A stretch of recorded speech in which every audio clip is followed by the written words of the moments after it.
Falante solicitou a sustentação oral. Bom dia, doutor. Bom dia, Excelência. Vossa Excelência dispensaria o cargo Perfeitamente. Vossa Excelência tem prazo mental para a sua sustentação oral.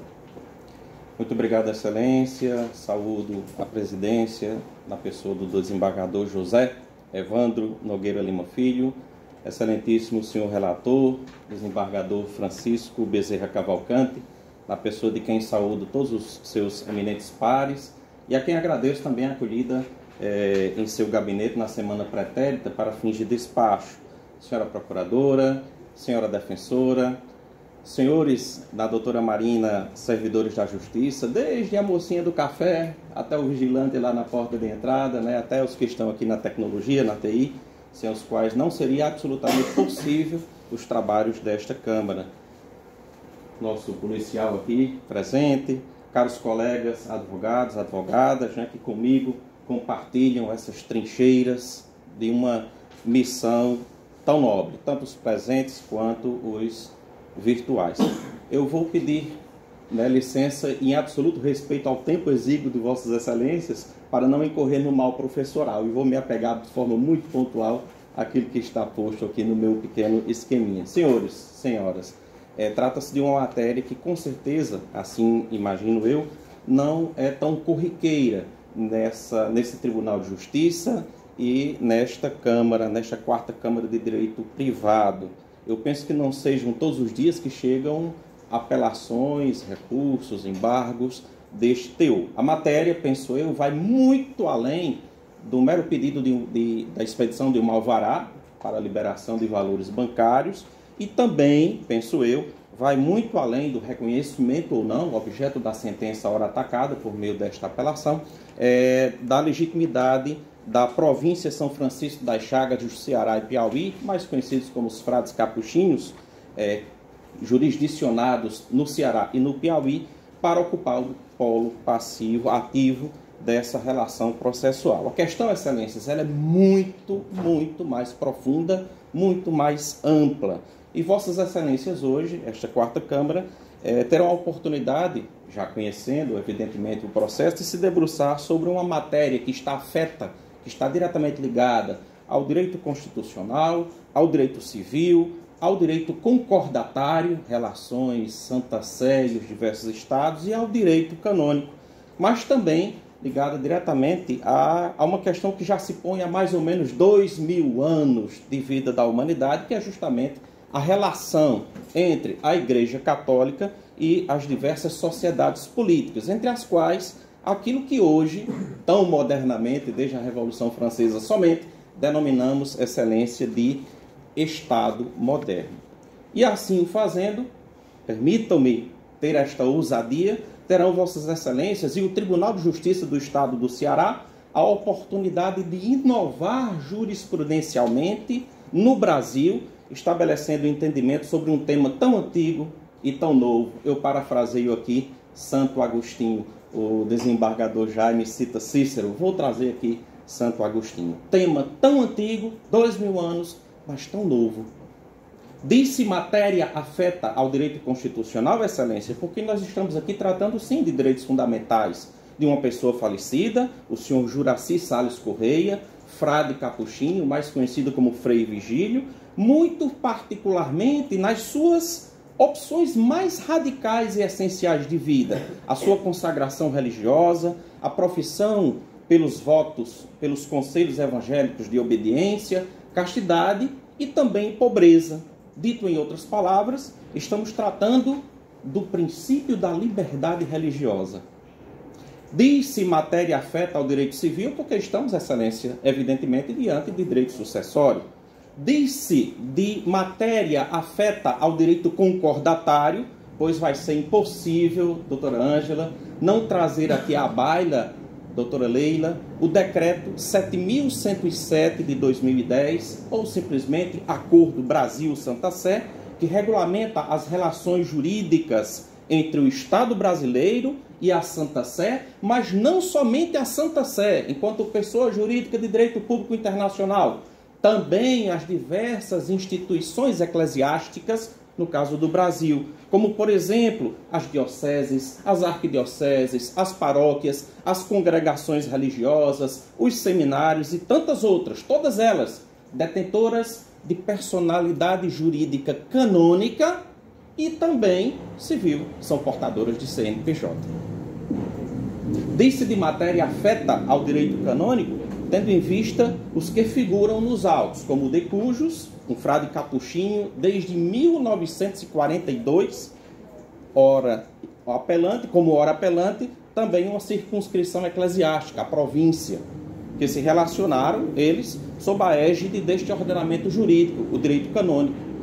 E se quisermos fazer aqui, como disse lá no meu sertão paraibano, esticar um pouco a baladeira e vincular o direito a uma ciência, a outras ciências, disse de matéria afeta a teologia, tendo em vista a concepção que se adota, excelência, de igreja como sociedade perfeita, ou seja, de natureza original e única, dotada ela, que é dos elementos necessários e suficientes para cumprir a sua missão visível e institucional através dos tempos, 2000 anos, e lugares em todo o mundo, como um corpo visível, um corpo social. Nas academias, sejam elas eclesiásticas ou não, e em outros ambientes de reflexão, o tema é recorrente e de grande interesse. Eu cito aqui apenas dois que me vêm à mente. O grande Dr. Ives Gandra da Silva Martins, dispensa apresentações, e aqui bem próximo de nós, o meu querido colega, membro da Sociedade Brasileira de Canonistas, o Dr. Cleones Carvalho Cunha, do Tribunal de Justiça, desembargador do Tribunal de Justiça do Estado do Maranhão, e que é mestre pelo Instituto de Direito Canônico, Instituto Superior de Direito Canônico do Rio de Janeiro, e que trabalhou exatamente na sua dissertação esse tema. Mas, senhores desembargadores, a questão reveste-se também de uma roupagem histórica muito ampla, que remonta aos princípios do cristianismo e sua relação com o Império Romano ao longo dos séculos. Também com outras diversas formas de sociedades políticas, desde monarquias a ditaduras, até chegar às democracias. A respeito desse tema, eu tive a oportunidade de, na Unifor, trabalhar em sede de tese doutoral, abordando exatamente esse tema, as relações jurídico-civis da Igreja Católica no Brasil. E, como eu tenho um pezinho lá na filosofia, qual é a natureza, a essência, o que é que faz igreja ser igreja? Qual é a essência da Igreja Católica no Brasil à frente deste relacionamento? O tema histórico é muito amplo, já vou pecando, não é, doutoralmente, professoralmente aqui com as minhas divagações, mas excelências, não é à toa que o decreto 7.107 de 2010 trata do Estatuto Jurídico da Igreja Católica do Brasil, no Brasil. Traz como alicerce a liberdade religiosa e o reconhecimento explícito, inequívoco, que o Estado brasileiro faz ao Código de Direito Canônico como a base das relações existenciais entre a Igreja Católica e seus membros, particularmente os que com ela têm e tiveram vínculos permanentes, como é o caso de um religioso, de uma religiosa. O que argumentamos aqui? A gente entende, excelência, que a sentença de piso, ora atacada, ela não merece prosperar, tendo em vista as peculiaridades deste caso. Em primeiro lugar, nós queríamos apresentar a apreciação de Vossas Excelências a natureza do voto de pobreza. Estabelece aquele que faz um voto de pobreza, junto com outros votos evangélicos, uma promessa, muito mais do que uma mera promessa. Promete ao juazeiro caminhando, pagando promessa ao Padre Cícero. O voto religioso absolutamente não é isso. É algo que empenha a vida daquele que está professando. Especificamente, o voto de pobreza professado pelo de Cujos o vinculou muito radicalmente a uma circunscrição eclesiástica que é a província dos frades capuchinhos. Trata-se não apenas de uma associação, de um associado numa associação, trata-se não apenas de uma sociedade, mas trata-se de um vínculo radical e existencial, previsto no Código de Direito Canônico, no Cânon 600, segundo o qual se estabelece a renúncia, é forte isso, né? Para nós aqui, os nossos ouvidos civis, é forte isso, doutora. A renúncia à propriedade de bens materiais e pessoais e também, abre aspas, a dependência e a limitação no uso e disposições dos bens de acordo com o direito de cada instituto.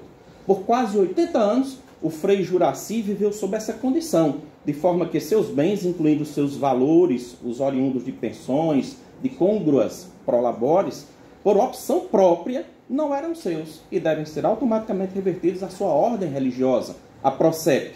Assim ele, inequivocamente, através dos votos perpétuos, essa é a denominação, depois dos temporários, entre 3 e 9 anos, os perpétuos. O direito canônico estabelece que tudo que o religioso adquire em razão de sua atividade ou da comunidade religiosa pertence ao instituto, ao qual está vinculado, conforme o cânon, um pouquinho mais adiante, 688. Qualquer coisa que o religioso adquire por própria indústria ou em vista do instituto, adquire para o instituto. É muito direito canônico, não é? Mas é esse direito canônico, excelências, que é reconhecido pelo Estado brasileiro. O decreto, o acordo, o decreto 7.107 de 2010, reconhece na Santa Sé e nas pessoas jurídicas de direito canônico que detêm, segundo o direito canônico, tal personalidade, reconhece autonomia e personalidade às instituições eclesiásticas. O artigo 3º do decreto pontifica que a República Federativa do Brasil reconhece e reafirma a personalidade jurídica de tais instituições, incluindo aqui os institutos de vida consagrada, como no caso da província São Francisco de Assis. Reafirma, porque precisamos voltar historicamente a 1890, com o decreto 119A da pena da Águia de Aia, Rui Barbosa, que colocou fim ao padroado, coisa excelente, inclusive para a igreja, e reconheceu a natureza da personalidade jurídica das instituições eclesiásticas, aglutinando na figura da mitra diocesana, hoje uma figura juridicamente ultrapassada e um tanto quanto confusa. O Brasil reconhece como legítimas, portanto, as instituições eclesiásticas, em nome da chamada laicidade do Estado. O Estado, doutores, meus colegas advogados, não é inimigo da religião. O Estado é laico, ele não é inimigo da religião. E a religião, por conseguinte, não é inimiga do Estado. Cada um na sua ambiência, na sua área de atuação, de forma soberana, estamos falando aqui da Santa Sé, mas autônomas e independentes, estamos falando também das instituições eclesiásticas. A ADI 4439, sobre o ensino religioso, é luminar nesse sentido. O Estado não é inimigo da religião. Não cabe, portanto, ao Estado interferir nas regras internas que regem a vida dos religiosos, especificamente quando se trata da aplicação do voto de pobreza e sua interpretação quanto à extensão e aplicabilidade. O magistrado prolator da sentença de primeiro grau interveio no ordenamento jurídico e entendemos isso, data vênia, como indevido. Trago aqui a minha experiência de 6 anos de padre.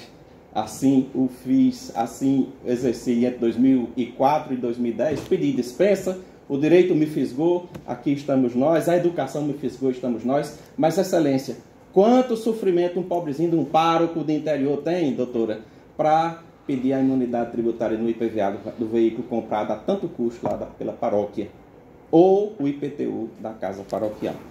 Excelências, não achamos devido, não entendemos devida a interferência do Estado na vida interna e no dinamismo da Igreja Católica. A sentença combatida utilizou precedentes, diga-se de passagem, aqui já me encaminho para o fim, não quero abusar da boa vontade e da gentileza, a atenção dos senhores.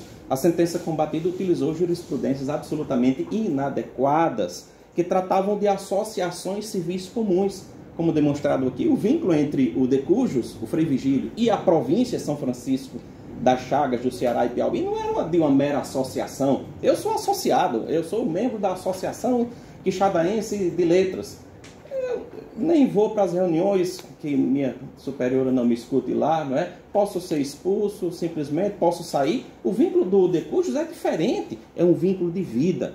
Como exposto lá nas razões recursais, aqui vossas excelências têm acesso, a jurisprudência citada em nada se assemelha ao caso dos autos, visto que não considera a natureza especial da província ora apelante.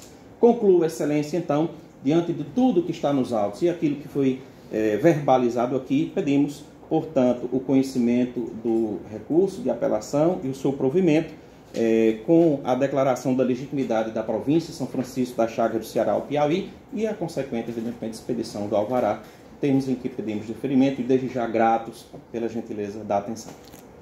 Obrigado, doutor.